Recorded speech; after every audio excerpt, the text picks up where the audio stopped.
Rain tapped like static on the broken windows of an old diner near what was once Interstate 74.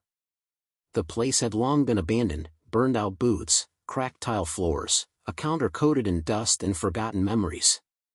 But tonight, it wasn't empty. Mason Reed crouched behind the counter, flashlight off, rifle ready. His breathing was slow, steady, too practiced to be natural. Across the room, a shadow moved. Not shuffling like the infected. Controlled. Human. He clicked his radio twice, once, pause, then again. A faint response buzzed in his earpiece. Ally confirmed. He eased up from cover and spotted Elena, her face smeared with mud, eyes sharp with the kind of determination that kept people alive in dead America. Anything, she whispered. Movement north side. Not the dead. Could be scavengers. Or worse. Raiders. They both knew which was more dangerous. The signal had come in 3 days ago, an old emergency broadcast picked up on a rusted ham radio rig Mason had salvaged. It was short, choppy, and looped every 2 hours. This is Haven Reach. Safe zone re-established in central Illinois. Survivors, come home. It shouldn't have been possible. That whole region was blacklisted, overrun since the second surge 2 years ago. Haven Reach had fallen, at least that's what everyone thought. But now? A whisper of hope in the heart of ruin. Mason had once called it home. They left the diner silently, weaving through the overgrown ruins of suburbia.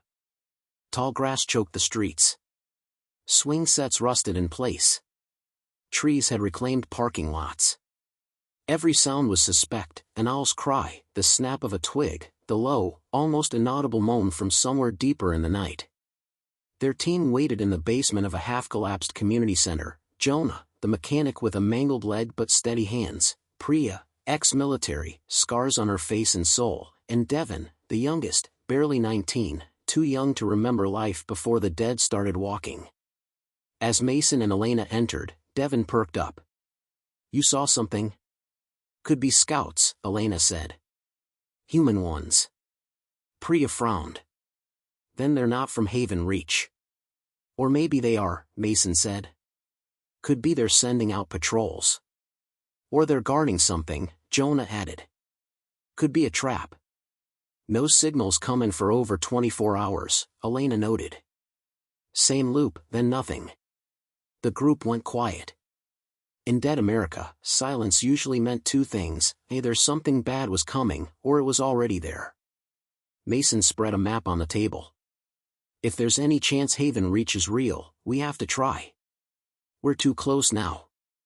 We push in tomorrow. Avoid the highways. Cut through the industrial sector. Jonah tapped a section of the map. This area? That's where the feeders nest. If they catch wind of us. We're not going loud, Mason said. In and out. We find the source of the signal. We confirm Haven Reach is real, or we shut it down before someone else walks into an ambush. Devin glanced toward the boarded-up window. And if it's real? What then? Mason looked around at them all. Then we take it back. Elena nodded. It's time someone did. That night, no one slept deeply.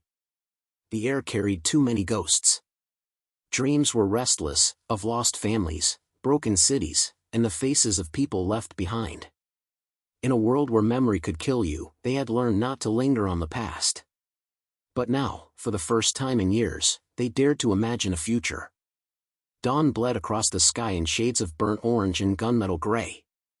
Clouds rolled low, and the air smelled like wet earth and rust. The group moved like phantoms through the ruins, weapons low, eyes scanning. Every alley could be death. Every whisper of wind could carry the breath of a feeder. They reached the edge of the industrial zone by mid-morning. Mason raised a fist, halting the group. Ahead, the skeleton of a shipping facility loomed. It was there. The signal had come from beneath it. Basement or sublevels? Priya asked. Has to be. It's shielded, took days to triangulate. There's a radio tower buried in that complex. probably military surplus. Could run off backup generators for months.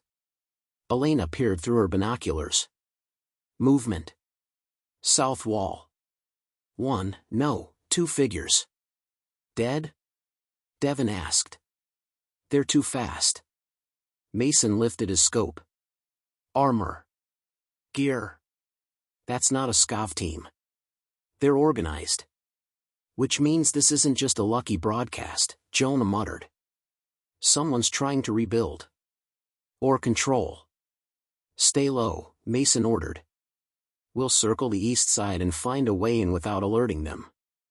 As they moved, a howl broke through the quiet. Not human. Not entirely animal either. It came from behind them. And it was close. Let me know when you're ready for part 2, and I'll continue immediately. The howl pierced the air like a knife through bone, guttural, long, and laced with hunger. Mason didn't need to say a word. Everyone dropped low, backs pressed to crumbling concrete as they scanned the fog-choked streets behind them. Devin's voice shook. That wasn't a normal feeder. It's a variant, Priya hissed, eyes narrowing. They've been mutating in the inner zones. Sounded like a stalker. Fast. Smart. They don't move alone. Mason's jaw clenched. We move. Now. They slipped along the eastern edge of the industrial facility, ducking into a collapsed loading bay. The metal door was bent inwards, claw marks gouged deep into the frame, fresh. Inside, the air was thick with mold and dust. Broken pallets littered the floor. Somewhere deeper in the building, a generator hummed faintly. We're close, Elena whispered, checking her sidearm. Signal's still down, but the source has to be beneath us. Jonah knelt beside a hatch embedded in the floor, half covered by debris. Looks like access to a sublevel. Smells like rot. Mason opened it slowly. A wave of stale air hit them, sour and metallic. He switched on his flashlight and peered down a narrow staircase leading into the dark. Devin, you stay topside. Watch for hostiles. Fire twice if you see anything move that isn't us. Devin swallowed, nodded, and took position near the door, rifle up. The rest of the team descended into the earth, boots echoing off cold concrete. The hallway below was lined with rusted pipes, faded warning signs, and flickering emergency lights that painted everything in a sickly red glow. They followed the humming sound until it brought them to a locked steel door with a biometric scanner, surprisingly intact. Military grade, Priya muttered. You don't use this kind of tech unless you're hiding something serious. Jonah pulled a data tool from his bag. Give me 2 minutes. While he worked, Elena walked the perimeter, eyes scanning. This doesn't feel abandoned. Someone's been down here recently. Clean drag marks. Empty food cans. Water jugs. Mason's instincts screamed. Move fast, Jonah. We're not alone. Just as the door clicked open, another sound reverberated through the stairwell above them, Devin's panicked voice over the radio. They're here. 2, no, 3 incoming. I'm falling back. Then, gunshots. Go! Mason barked. Secure the room. Priya, with me. He bolted back up the stairwell, Priya on his heels. They reached the loading bay to find Devin retreating into cover, blood trailing down his arm. Behind him, shadows burst through the fog, tall, gaunt figures, skin like stretched leather, eyes glowing faintly. Stalkers. Priya opened fire, dropping one mid-leap. The thing crashed into a pile of metal crates, still twitching. Mason grabbed Devin by the collar and dragged him back. Go! Inside, now! They retreated into the facility's sublevel. Jonah slammed the steel door shut just as another stalker hurled itself at them. The reinforced door rang like a bell but held. Mason exhaled hard, checked Devin's wound. A long gash, deep but not fatal. You got lucky, he muttered. Next time, shoot first. Devin nodded, face pale. They were watching. Like they knew we were coming. Jonah motioned toward the now open secure room. You need to see this. Inside, they found a command center, dusty, half operational, but still running off backup power. Banks of monitors flickered with static and maps. A single broadcast unit sat in the center, still warm. Elena approached it cautiously. This is it. This is where the signal came from. Priya scanned the screens. Somebody used this place recently. Look, camera feeds.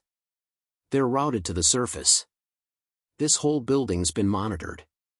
Mason studied a blinking red light on the map display. That's a live tracker, moving northeast. It's broadcasting. He tapped a command on the console. The feed adjusted, and a grainy image popped onto the screen. A convoy. Armored vehicles.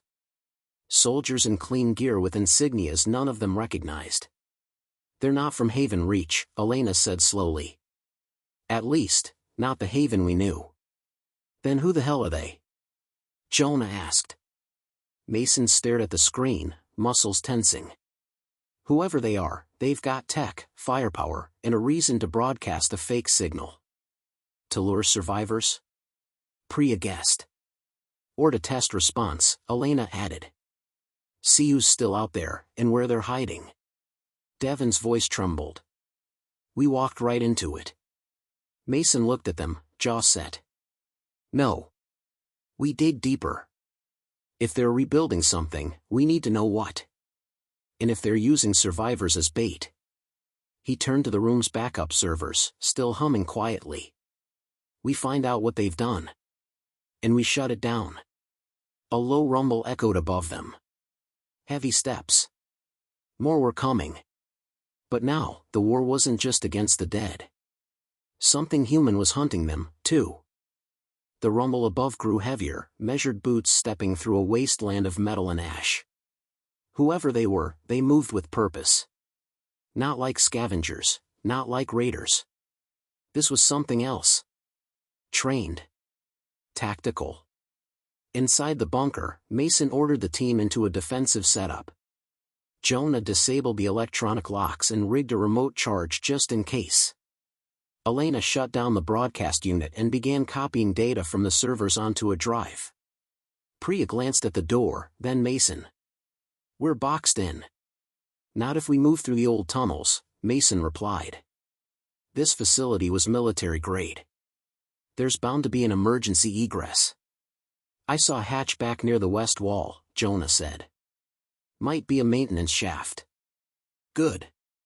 Elena, how much time? 10 minutes. You've got 5. Above them, the noise shifted. Voices, muffled, distorted.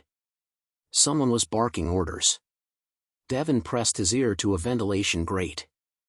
They're searching the upper levels. I heard one say something about cleansing. Cleansing? Mason echoed.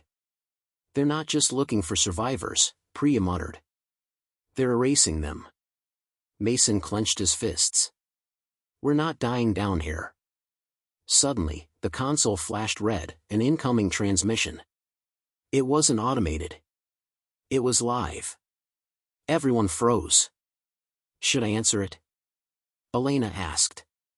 Mason nodded once. Do it. The speakers crackled, and a woman's voice came through, calm, authoritative, yet tinged with something cold and clinical. This is Commander Lark of Operation Emberfall. You are trespassing in a secured reclamation zone. If you are armed, disarm yourselves. Step into the open with your hands visible. You will not be harmed. No one moved. Elena glanced at Mason. She's got our feed. She sees us. Kill the camera system, he ordered. Now. Elena unplugged the feeds. The screens went black. Commander Lark's voice returned, this time sharper. Non-compliance will be treated as aggression. You have 60 seconds. Priya raised an eyebrow. Think she's bluffing? No, Mason said. She's military. Real deal. And she just threatened to wipe us out. Jonah limped to the back wall, yanked open the hatch he'd mentioned earlier. A narrow maintenance tunnel stretched beyond, barely wide enough to crawl through. "Tunnels are only shot," he grunted. Mason took point, sliding into the tight shaft first, weapon slung over his back. The others followed in silence, crawling through dust and darkness. The metal creaked beneath them. Every inch forward felt like an eternity. Behind them, the steel door exploded. The shockwave rattled the shaft. Heat blasted through the tunnel. A hiss of gas followed. Then came the sound of boots, fast, precise. "They're in!" Devin cried. Mason pushed harder. "Go, go, go!"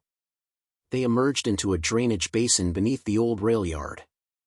The stench of decay hit them instantly, rotting flesh, stagnant water, rust. But they were out. Alive. For now. Above them, searchlights swept the yard. Drones buzzed through the air like angry hornets. Elena tapped her wrist display. "Still got a trace on that convoy. They're heading northeast, deeper into the interior." "Toward Haven Reach?" Devin asked. "Or whatever's left of it," Mason muttered. "They're not running from us. They're leading us." "Why leave the signal behind?" Priya asked. "Why broadcast at all?" Jonah shook his head. "Because someone wanted us to follow." Mason's voice dropped low. "A trap. But not just for us." He pulled the flash drive from his vest and held it up. "This thing's got data, maps, personnel logs, maybe more. We find a place to decode it, we find the truth." "And if we find proof?" Elena asked. "Of what they're doing to survivors?" "Then we broadcast it," Mason said. "To everyone. Let them know this fight isn't over.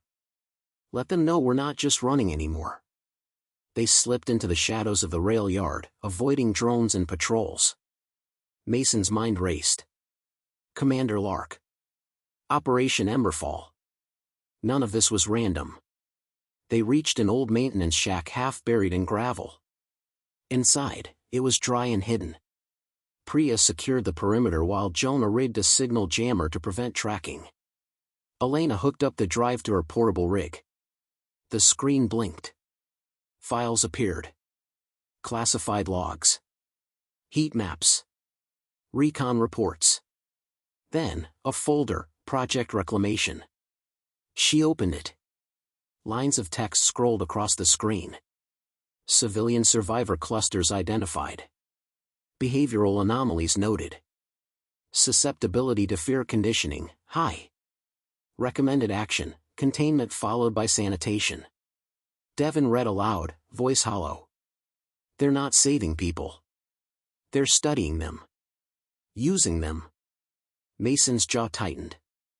"They're rebuilding America with blood." Priya looked up. "Then we burn it down before they finish." Outside, the wind howled across the bones of the rail yard. In the distance, something moved, large, slow, lumbering. Jonah peered through the cracked door. "Ah, guys?" Everyone turned. He pointed toward a hulking shape dragging itself from the rail tunnel, a feeder, twice the size of any they'd seen. Covered in armor. Embedded with implants. Elena whispered, stunned. "What did they do to it?" The hybrid roared. And the hunt began again. The thing emerging from the tunnel was like nothing they had ever seen. Taller than a man, broader than two. Its flesh was necrotic but reinforced with cold metal plates and reinforced joints. Its arms had been grafted with hydraulic tendons. Its face, what was left of it, was hidden beneath a steel cage fused to its skull. And in its sunken chest, a red light pulsed in a steady rhythm. Artificial. Deliberate. Jonah stumbled backward. "That's not just a zombie.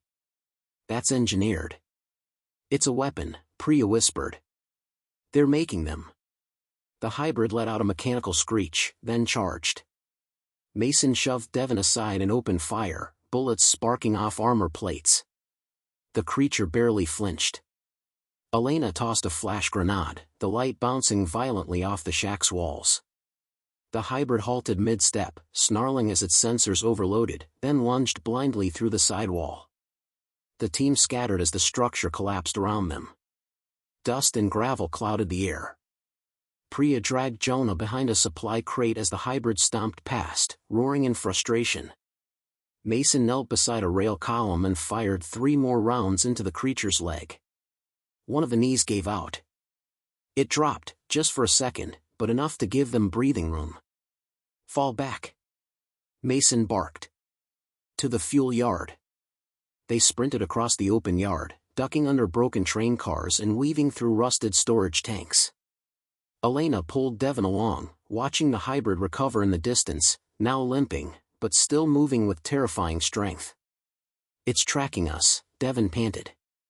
Smell, sound, something. It's not just rage. It's thinking, Elena muttered.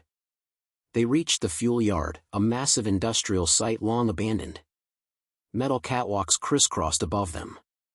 Leaking pipelines dripped oil into deep puddles. Mason raised his hand, signaling silence. The hybrid's roar echoed across the yard. Then silence. Too silent. Priya looked around, uneasy. It's hunting. Jonah wiped sweat from his brow, knelt, and rigged a charge on a gas line. We need to trap it. Or we're not leaving here alive. I've got a detonator, Elena said. We lead it here, you blow it. Devin checked his pistol, the barrel shaking in his grip. I'll bait it. You're injured, Mason said. Devin looked up. And I can still run. There was a beat of silence before Mason nodded. You get 30 seconds. Then we light it up. Devin sprinted into the open, firing a round into the air. His shouts echoed through the yard. Come on, you metal freak. Come get some. The hybrid answered with a snarl, thundered across the rail, dragging its malformed leg behind it. Its steps sent tremors through the concrete. Devin turned, bolting toward the trap. Mason, Priya, Elena, and Jonah waited in cover, eyes locked on the intersection. Wait for it, Mason whispered. The hybrid barreled into the puddle of fuel just as Devin dove out of the way. Now! Jonah hit the detonator. The explosion erupted in a pillar of flame, lighting the night like a second sun. The hybrid was engulfed, its body flailing in molten fire.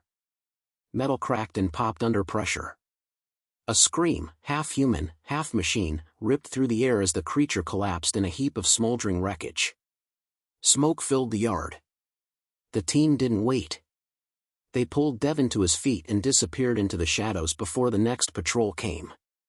Later, hidden inside the ruins of a collapsed subway entrance, Mason stared at the stars breaking through the clouded sky.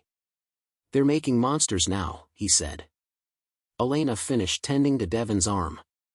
That wasn't just an experiment. That was a field-ready weapon. Jonah pulled out the flash drive again. There was a second folder I didn't have time to open, marked redline. Could be where they detail the hybrid program. Then we need to see what's in it, Priya said. Mason nodded. Tomorrow. We head toward the signal's origin. That convoy's not random, it's moving supplies, maybe prisoners. If we catch up, we find answers. Devin looked up, grimacing. You still think we can win this? No, Mason said. But we can make them bleed. Elena stepped forward, voice steady. This fight isn't about winning anymore. It's about making sure someone survives to tell the story. If these bastards erase everything, we die forgotten. That can't happen. Jonah looked out over the horizon, where flashes of fire still flickered from the burning yard. Then we burn every one of their secrets until the world sees who they really are. Mason raised his weapon. Then we don't stop. Not until we've reclaimed the heart of what they stole. And in the distance, as the smoke cleared, a second convoy rolled through the darkness, unaware that the ghosts of the old world had just declared war. The road stretched endlessly beneath a sunless sky. Asphalt cracked with time, broken by weeds and bones. Mason and his team moved along the ridgeline, tracking the convoy below. 3 armored trucks, matte black with no insignia, escorted by 2 drones and a scout bike. Silent. Smooth. Intentional. Jonah checked his scope. Same convoy. Same pattern. They haven't stopped once. Like they don't need rest, Devin muttered, hands still sore from the explosion. Or they don't expect trouble. They're not afraid, Priya said, adjusting her binoculars. They think they've already won. Elena tapped her tablet. Heat scans show passengers in the rear truck. 3 human signatures. Not military. They're shackled. Mason's jaw tightened. They're transporting survivors. Test subjects. To the Emberfall facility? Devin asked. No, Elena said. Different route. They broke off the main line. Whatever this is, it's deeper. The wind carried a strange silence. No birds. No insects.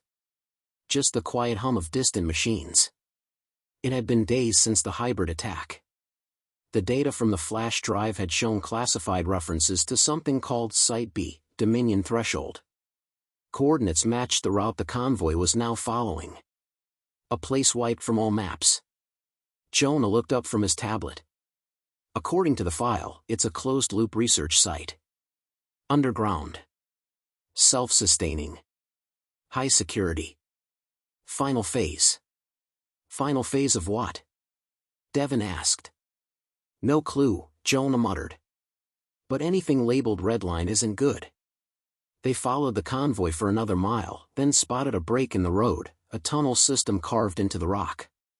Security turrets were embedded into the cliffside, camouflaged. The convoy vanished into the darkness. Mason signaled halt. This is where we split. Elena frowned. Split?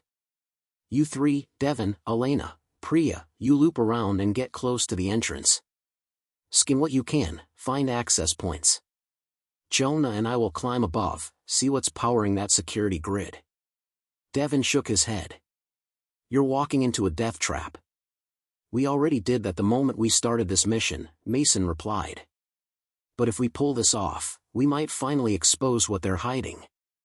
He looked toward the tunnel. We get one shot at this. Let's make it count. 30 minutes later, Mason and Jonah crawled across a ledge that overlooked the tunnel's mouth. Below, the armored trucks were being offloaded. Masked soldiers moved with robotic precision. The captives were dragged out, 2 women and an elderly man. All terrified. All barely able to walk. Jonah snapped photos with his old recon cam. Got faces, gear, markings, enough to ID them later. Mason peered through his binoculars.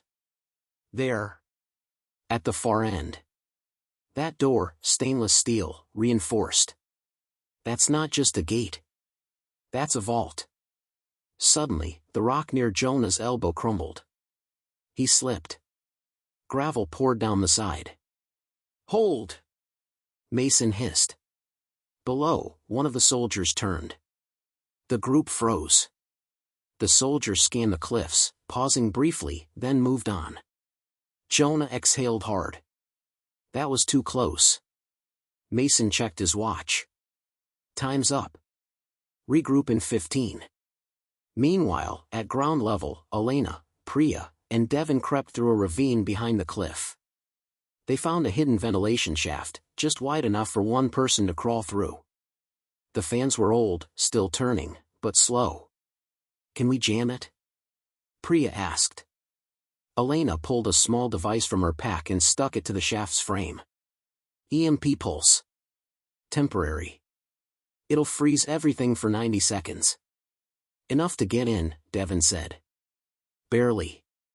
They activated the device. The fan froze. Elena climbed in first, followed by Devin, then Priya. Inside, the shaft was tight and hot, the air stale. They crawled through twisting steel for what felt like forever. Then they heard voices. They stopped. Beneath the grate ahead, 2 technicians in lab coats were reviewing data on a large screen. Priya watched, wide-eyed. Those aren't survivors down here. Those are scientists. Elena recorded the screen as fast as she could. Lines of data flashed, subject Omega-4. Behavioral override confirmed. Organ rejection, minimal. Response to auditory commands, positive. Devin's face twisted. They're controlling them. Like pets. Like weapons. More text appeared. Phase 2, expand hybrid programming into field operatives. Initiate reanimation with cognitive inhibitors removed. Target, resistance zones. Priya cursed under her breath. They're not trying to end the outbreak. They're evolving it. Elena tapped her comms. Mason, you getting this? Static. She tried again. Nothing. Devin reached for his repeater. They're jamming us. Back in the cliffside, Mason and Jonah had spotted it too, a relay tower camouflaged among the trees. Jonah adjusted his lens and zoomed in. There's your jammer. Armed. Automated. Can you take it down? Mason asked. Only one way. Jonah pulled a scoped rifle from his pack. He lined up the shot, held his breath, and squeezed the trigger. The bullet struck home. The tower sparked, then erupted in flame. Back in the shaft, Elena's comm crackled. Repeat, if you hear this, get out now. We've been compromised. Suddenly, alarms blared throughout the tunnel. Red lights flooded the lab below. The scientists fled. A voice echoed over the intercom. Containment breach. All personnel to lockdown sectors. Unauthorized entry detected. Elena looked back toward Priya and Devin. Time to run. Elena dropped through the ventilation shaft first, landing hard in a utility room lit by flickering fluorescent bulbs.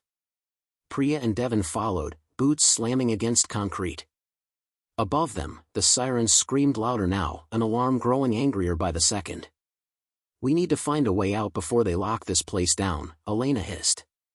Priya checked the map she'd sketched during the crawl. There's an elevator about 20 meters down that hallway. Might still work. Devin peeked through the doorway. Guards incoming, 2, maybe 3. Elena didn't wait. She surged forward, low and fast, catching the first guard off guard. Her blade flashed once, silent and final. Priya disarmed the second before he could raise his weapon. Devin grabbed the third, using his injured arm to slam the man's head into the wall. The hallway fell quiet again, save for the pulsing klaxon. They moved toward the elevator, bodies pressed to the walls. Elena reached the control panel. The button blinked red. Locked, she said. We're sealed in. Priya tapped on the override console, fingers dancing. Give me 30 seconds. Devin checked his pistol. I'll cover. The lights went out. Complete blackness. Then a soft click. From down the hallway came a different sound, less mechanical, more organic. Wet, labored breathing. Heavy, dragging footsteps. Not boots. Something's coming, Devin whispered. Elena's voice was cold steel. Then by her time. She pulled a flare from her belt, snapped it, and tossed it down the hall. The crimson light bounced once, then revealed the thing stepping into its glow. It was human once. Barely. Its body was swollen with mutated muscle and wires embedded into raw flesh. Its mouth hung open, revealing sharpened teeth stained black. One eye was gone. The other glowed yellow behind a metal lens. Then it ran. Elena fired. The bullets punched into its shoulder, but it didn't slow. Priya shouted, 15 seconds. Devin threw a smoke grenade, the hall flooding with white fog. He fired blindly, retreating to Elena's side. The hybrid roared, swiping through the mist. A scream echoed. Something metal crashed. Then the elevator dinged. Go! Priya yelled, yanking the door open. They piled in, Devin dragging a shredded arm. Elena hit the button marked L3, Upper Research. The doors closed just as claws scraped across the metal. darkness again. Then a shudder as the elevator descended. Above ground, Mason and Jonah watched the chaos unfold from their position above the tunnel. They triggered something, Jonah muttered. Or woke something up, Mason said. The relay tower's smoke had spread fast. Guards were scrambling, calling for reinforcements. The vehicles that had brought the prisoners were gone, vanished into the mountain. We need to breach while they're distracted, Mason said. Elena might have an exit point. We back them up. Jonah nodded, but hesitated. You know this could be a one-way trip. Mason gave a rare, grim smile. I'm counting on it. They slid down the ridge, racing through the wreckage, weaving past patrols too busy to notice. They reached the tunnel mouth just as a security blast door began to seal. Move! Mason yelled. They dove under it, rolling into a dark corridor just before the door slammed shut behind them. Inside, emergency lights glowed red. Blood smeared the walls.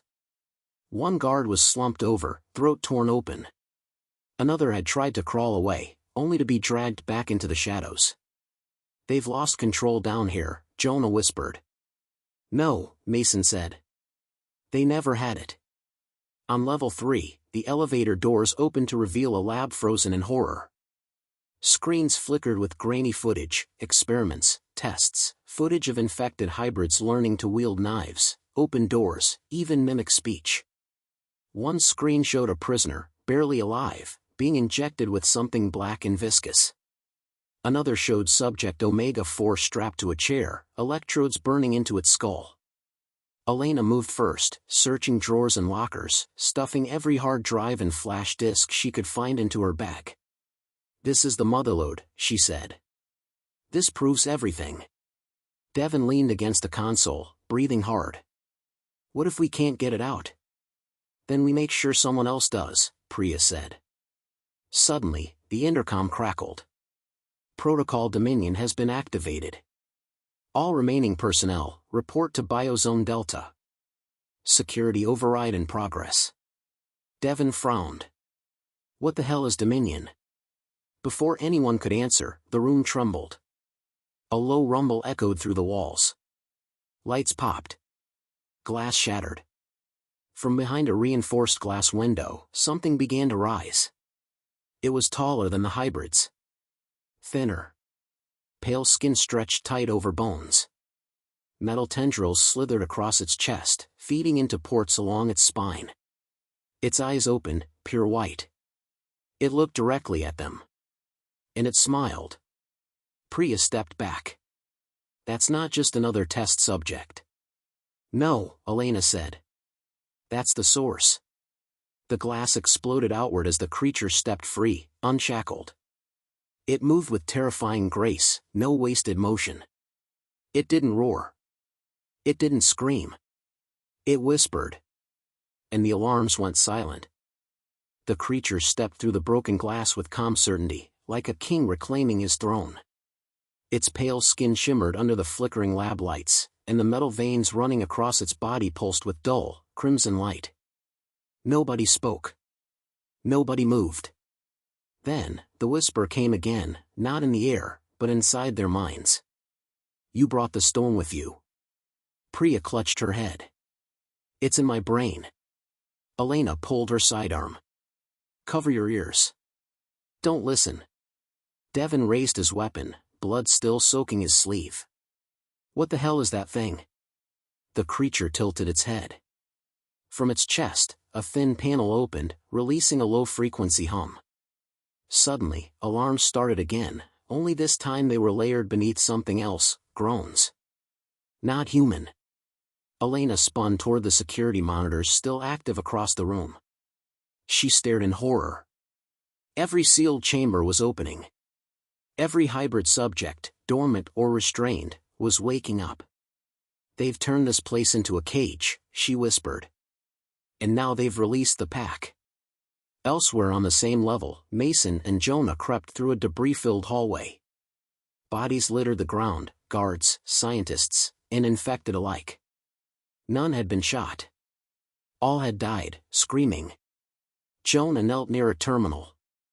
This level was used for testing. Psychological warfare experiments. Neural signal mapping. Mason glanced at the shattered cameras above. Think the creature was one of theirs? No. I think it was the result. They turned a corner and froze. Ahead, a wall had been clawed apart. Drag marks and blood led down a sloped corridor, deeper into the facility. Mason's radio crackled. Mason, come in, Elena, we're on level 3, we found it. Static. Then a voice that wasn't hers. So many minds, so broken, but you're still holding on. Mason ripped the earpiece out. It's in our comms now. Jonah stared at the walls. No, it is the comms. Back in the lab, Elena grabbed every hard drive she could find, jamming them into her pack. Priya fired twice at the creature, the bullets bouncing off a barely visible kinetic shield. It didn't flinch. Devin dragged a desk across the floor, trying to form a barrier. We can't kill it, he said. But maybe we can trap it. Ventilation access. Elena pointed to the ceiling. We blow the coolant lines, fill the room, freeze it long enough to run. Priya nodded, already climbing the emergency ladder to the ceiling valve. You two distract it. Elena raised her rifle, switching to stun rounds. The creature took another step. Its mouth moved. Its voice was a dry whisper, laced with poison and honey. You burn so brightly in the dark, let me wear your skin and remember. Elena fired. The creature flinched, not in pain, but confusion. Then, it roared. A blast of sonic force knocked them back, glass shattering, consoles bursting into flame. Above, Priya pulled the emergency coolant valve. White fog exploded into the room. The creature let out a noise, a long, gurgled scream. Its skin blistered under the sudden cold. It stumbled, then froze mid-step, breath frosting the air. Move! Elena shouted, dragging Devin through the side door. Priya dropped down beside them. He's not dead. Just slowed. That's all we need. They ran through corridor after corridor, lights failing as power systems failed one by one. Somewhere deep in the structure, the creature's roar echoed again, softer, but gaining strength. Suddenly, Mason and Jonah appeared at the corner of the next hallway. Where have you been? Elena gasped. Finding the back door, Mason said. And a little present. He stepped aside to show a bomb, military-grade, old-world tech. Nuclear fusion cell. You're planning to blow the whole site? Devin asked, stunned. No, Jonah said. We're blowing one room. The one that thing calls home. But we have to lure it back first, Mason added. Elena nodded. Then let's give it a reason to chase us. Back at the lab, the creature shook off the frost and stood tall again. Its eyes glowed brighter. It screamed, a psychic howl that carried down the vents and corridors like a curse. It moved with unnatural speed, following the scent of the intruders. The survivors raced through the corridors, guiding it step by step toward the lower engine bay, just beneath its chamber. They reached the final floor and split, Jonah and Priya heading for the escape tunnel, while Elena, Mason, and Devin ran to the bomb site. Timers set for 90 seconds, Mason said, attaching the fuse. Devin stared at the approach. He's coming. Footsteps echoed. Not running, gliding. The lights above them blew out one by one, like candles snuffed by a hand. Elena stared into the darkness, heart pounding. Let him see us. Mason stepped into the glow of the emergency lights. The creature stopped. You choose death, it said, voice layered with 1,000 broken thoughts. No, Mason replied. I choose freedom. He pressed the detonator. A wall of flame ripped through the corridor. The creature was engulfed. The walls melted. Steel twisted like wax. Fire consumed everything. Jonah and Priya, watching from a safe zone above, shielded their faces as the shockwave passed. The facility trembled. Systems collapsed. And silence returned. As smoke settled, Elena stirred. She coughed, eyes blurry, ears ringing. Devin groaned beside her. Alive. Mason limped through the ash. Burned. Bleeding. But smiling. He's gone, Elena whispered. For now, Mason said. But we've got his voice on tape, and we've got proof. Elena reached into her bag and pulled out the hard drives, intact. Then it's time to show the world. Let me know when you're ready for Part 8, the final stand, and I'll wrap the series with full suspense and payoff. The sun barely pierced the smoky sky as the survivors gathered atop the ridge overlooking the ruined facility. The acrid scent of burnt metal and ash lingered in the air, a grim reminder of the battle fought and won, but at what cost? Elena stood beside Mason, eyes scanning the horizon. The last embers of the explosion still glowed faintly behind them, casting an eerie red light over the shattered landscape. We did it, Devin said quietly, breaking the silence. The creature, it's gone. For now. Jonah was already connecting the recovered hard drives to the rugged laptop they had brought. Lines of encrypted data scrolled across the screen, promising answers, and perhaps, hope. Priya adjusted her makeshift bandage, still pale from the ordeal but resolute. If this data proves what we think it does, the world will know what was done here. Elena's voice was steady, but her eyes betrayed the weight of the fight still ahead. We have what we need to expose the truth. But this is just the beginning. The infected, the hybrids, they're still out there. And whatever created that thing, there could be more. Mason grimaced, placing a hand on Elena's shoulder. Then we finish what we started. Together. Their plan was simple but dangerous: broadcast the evidence far and wide, rally every survivor, every hidden community to rise up. But first, they needed a secure base. The ruined facility was too dangerous to hold. Elena suggested moving to an abandoned town several miles east, one that was fortified and supplied but overlooked by most infected. That night, under the cover of darkness, the survivors packed what they could carry and slipped away. Their footsteps were heavy with exhaustion but light with newfound purpose. As they trekked through the desolate landscape, the distant groans of the undead echoed, a constant reminder that the dead still hunted the living. When they reached the town, Elena led them through a maze of barricades and makeshift defenses. The survivors they found inside welcomed them cautiously, eyes full of relief and suspicion. Jonah set up communications equipment in a small, abandoned church tower while Mason and Devin fortified the perimeter. Priya worked alongside local medics, tending wounds and calming nerves. In the quiet moments between preparations, Elena often found herself staring at the sky, wondering how many more battles lay ahead. Days passed, and the broadcast went live. The hard drives revealed horrific experiments, a government agency's failed attempts to weaponize the virus, the creation of hybrids, and the emergence of the monstrous entity they'd fought. The message was clear: survivors needed to unite or perish alone. Communities responded. Calls for resistance flared across static-filled radios. The band of survivors from the ridge was no longer isolated, they had sparked a movement. But with hope came danger. The infected sensed the rising defiance, their numbers growing more aggressive. Shadowy figures stalked the outskirts of the town, eyes glinting in the dark. One evening, as the survivors gathered around a fire, a scout burst into camp, breathless and wide-eyed.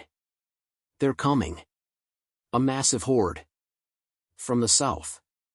Elena's heart sank. The final stand they'd prepared for was here. They spent the night reinforcing defenses, setting traps, and preparing for the fight of their lives. Elena, Mason, Priya, Devin, and Jonah stood shoulder to shoulder on the walls, watching the black horizon. As dawn broke, the earth trembled beneath the stampede of thousands. The horde was a tidal wave of death, snarling, hungry, relentless. Elena gripped her rifle tightly, voice steady despite the pounding adrenaline. Hold your ground. For every step they take, we fight twice as hard. The battle was chaos, moans and screams mixing with gunfire and explosions. Survivors fought with desperation, every inch of the barricade soaked with sacrifice. Mason charged into the fray, cutting through infected with brutal efficiency. Priya moved like a ghost, picking off threats before they could reach the walls. Devon's injured arm slowed him, but he never stopped fighting. Elena focused on the creature's voice, felt it lingering in the chaos like a dark presence, urging the undead onward. Then, as the sun climbed higher, a terrible realization struck: the horde wasn't just attacking, it was being led. From the edge of the battlefield, a figure emerged, twisted, pale, and crowned with metal tendrils. The creature was back. Elena locked eyes with it across the battlefield, time slowing. This wasn't just a fight for survival, it was a battle for humanity's soul. With a roar, she charged forward, the others rallying behind her. Bullets met flesh, screams met silence, and hope met despair. But as the creature advanced, so too did the survivors, undaunted, united, ready to reclaim their homeland. The final stand had begun. If you want, I can help you turn this story into a fully narrated audiobook script or help create accompanying AI-generated cinematic images for each part. Just say the word.